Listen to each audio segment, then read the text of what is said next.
திருச்சிற்றம்பலம். தென்னாருடைய சிவனையை போற்றி, எந்நாட்டவர்க்கும் இறைவா போற்றி. அனைவருக்கும் வணக்கம். தனுசு ராசிக்குண்டான ஏப்ரல் மாத பலன்களை பத்தி நம்ம பார்க்கலாம்.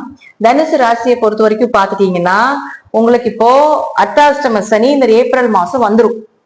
அப்போ சனி 4ஆம் இடத்துக்கு வருகிறார் அப்படிங்கிற அமைப்பு உண்டு. பொதுவா பாருங்க, எப்பொழுதுமே 4ஆம் இடங்கிறது மனம், உங்களுடைய செயல்கள், இதெல்லாம் வந்து ஒருத்தர் மனசு நல்லா இருந்தா மட்டும்தான் அடுத்த விஷயத்த நம்ம செய்ய முடியும். அப்போ இந்த மாதம் பாத்துட்டீங்கன்னா 4ஆம் வீட்டுல மட்டும் பாருங்க, ஒரு 5 கிரகங்கள் கூட்டுச்சேர்க்கை ஆக போகுது உங்க ஜாதக ரீதியா. இது கோச்சாரப்படி உங்க ஜாதகத்துல குரு சனி, அதே போல பாருங்க சுக்கிரன் ராகு, சூரியன் சனி, சூரியன் ராகு, சனி ராகு, இது போல ஏதோ ஒரு காம்பினேஷன் இருந்தாலும் இந்த பலன் கண்டிப்பாக பொருந்தும்.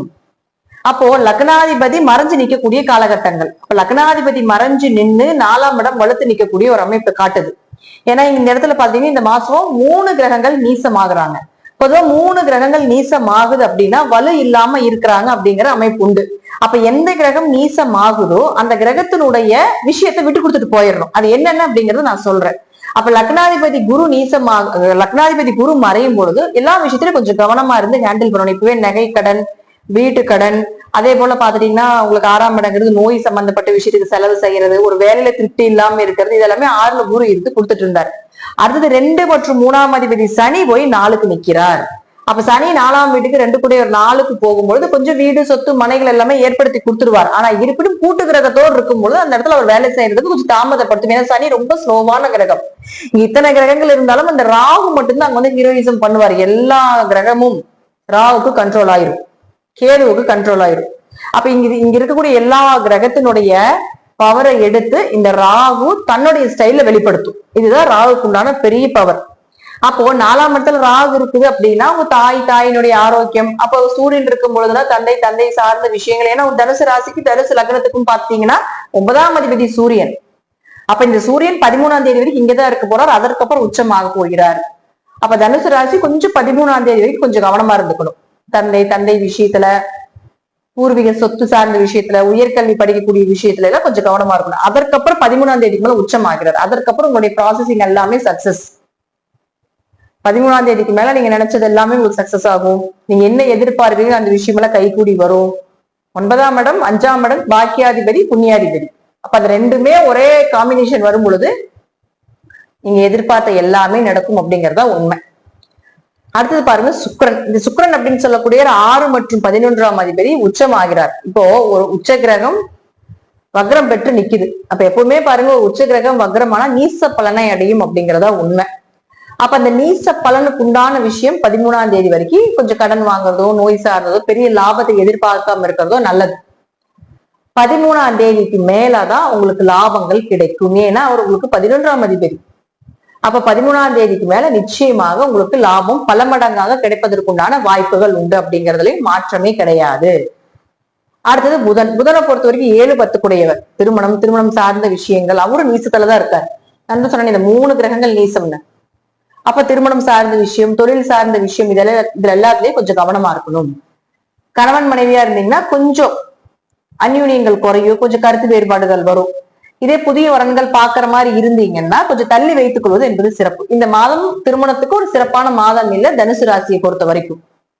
அப்ப தொழில் ரீதியாக என்ன இருக்கோ அது அப்படியே கொஞ்சம் கொஞ்சம் மூவ் ஆகுமே தவிர இதுல இருந்து இறங்கக்கூடிய ஒரு சூழ்நிலைகளை கொடுக்காது. ஏன்னா ராகுங்கிறது ஒரு வளர்ச்சி கிரகம் தான், ஓரளவுக்கு வளர்ச்சியை கொடுக்கும்.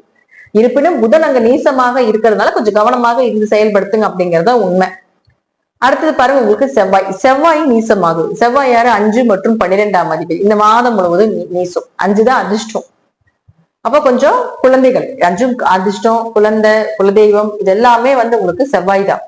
அப்ப அந்த கிரகம் நீசமாகும் போது கொஞ்சம் குலதெய்வத்தினுடைய வழிபாடுகளை கொஞ்சம் அதிகப்படுத்திக்கணும். அதே போல செவ்வாய் நீசமாகக்கூடிய காலகட்டங்கள் தேவையில்லாத பயணங்கள் வரும். அதே போல அலைச்சல் ஜாஸ்தியா இருக்கும், கொஞ்சம் உடம்பு முடியாம போகும், கொஞ்சம் விரைய செலவுகள், இதெல்லாத்தையும் ஏற்படுத்தி கொடுத்துரும். அப்ப 5ஆம் இடம் அப்படிங்கிறது உங்களுக்கு ஷேர் மார்க்கெட் சம்பந்தப்பட்டதுக்குள்ள ஒரு அதிர்ஷ்டம் இருந்தாதான் அந்த 5ஆம் இடம் இயக்கமே வந்து 5 தான். ஷேர் மார்க்கெட்டுக்கு 5ஆம் இடம் இல்லாம அது இயங்காது. அப்ப அந்த கிரகம் நீசமா இருக்கும்போது கொஞ்சம் பணம் சார்ந்த விஷயம் ட்ரேட் பண்றதுல கொஞ்சம் கவனமா இருந்துக்கணும். குழந்தைகளுக்கு ஏதாவது மருத்துவ செலவுகளோ அல்லது குடும்ப ஒற்றுமை ரீதியாக கொஞ்சம் கவனமா இருந்தீங்கன்னா போதும். அதுவே வந்து உங்களுக்கு செவ்வாய் நல்லது பண்ணி கொடுத்துரும் மேக்சிமம். சோ எந்த கிரகம் நீசமாக இருக்குதோ அதனுடைய தன்மைகள் விட்டு கொடுத்து போவது நல்லது. இப்ப செவ்வாய் நீசமா இருக்குதா, குடும்பத்துல கொஞ்சம் பிரச்சனைகள் வருது, அதை நீங்க விட்டு கொடுத்து போயிடணும். அப்போ புதன் நீசமாகுதா, திருமண வாழ்க்கைக்கு இப்ப நல்ல வரன்கள் வருதா, வந்தாலும் கொஞ்சம் வெயிட்டிங்ல போட்டுறணும். தொழில் ரீதியாக ஒரு புது முயற்சிகள் பண்றீங்களா, ஒரு மாசம் கழிச்சு பாத்துக்கலாம் அப்படிங்கறத எடுத்துட்டு போயிடணும். அப்ப அதாவது 5 கிரகங்களும் 4ஆம் இடத்துல கூட்டு சேர்க்கை அப்படிங்கிறது தாயினுடைய ஆரோக்கியம், உங்களுடைய ஆரோக்கியத்திலையும் கவனமா இருக்கணும். மனசு கொஞ்சம் அலைப்பாயும் தேவையில்லாத ஒரு எண்ணங்களை கொண்டு போகும். அதுல கொஞ்சம் மன ரீதியாக கொஞ்சம் கவனமா இருந்துக்கணும். அப்ப வீடு, மனை, சொத்துக்கள், வண்டி வாகன யோகங்கள் இதெல்லாமே 4 தான். கூட்டு கிரகங்கள் ஒரு 2 மாசம் மட்டும் நீங்க கூட்டா இருக்க போகுது. அதுக்கப்புறம் பாத்தீங்கன்னா எல்லாம் அவங்க ராகு கீழே இறங்கிடுவாரு, சூரியன் அந்த பக்கம் போயிடுவாரு, சுக்கிரன் மட்டும் இந்த மே மாசம் வரைக்கும் 2 மாசம் இங்க இருப்பாரு. சனி ராகு மட்டும்தான் இருக்கும். ராகு உங்களுக்கு மேல கீழே இறங்கிடுவார். மத்த எல்லாமே அவங்க பாட்டுக்கு ரோல் ஆக ஆரம்பிச்சிருவாங்க, சுத்தரக்க ஆரம்பிச்சிருவாங்க. சோ இந்த 2-3 மாதங்கள் மட்டும் இந்த கூட்டு கிரக சேர்க்கையா இருக்கிறதுனால மனசை கொஞ்சம் ஸ்டடி பண்ணிக்கணும். அப்ப குலதெய்வ வழிபாடு, இஷ்ட தெய்வம் 4ஆம் இடங்கிறது உங்களுக்கு பிரசன்ன ரீதியாக குலதெய்வம் 4ஆம் இடம் தான், ஜோதிட ரீதியாக 5ஆம் இடம். அப்ப குலதெய்வ வழிபாடு அதிகமா வச்சுக்கிறது, தெய்வ அனுகிரகம், அதாவது ஏதாவது ஒரு தெய்வத்தை உபாசனை பண்ணி அவங்களுடைய மந்திரங்களை ஜெபிப்பது, இதெல்லாம் கொஞ்சம் ஏற்படுத்தி கொண்டால் இந்த மாதம் தனுசு ராசிக்கு மிகப்பெரிய யோக மாதமாக மாறும் அப்படிங்கிறதுல மாற்றம் கிடையாது. நன்றி. மீண்டும் ஒரு நல்ல பதிவை சந்திக்கலாம். திருச்சிற்றம்பலம், தில்லையம்பலம், ஸ்ரீ நரசிம்மத்துடிகளே சரணம்.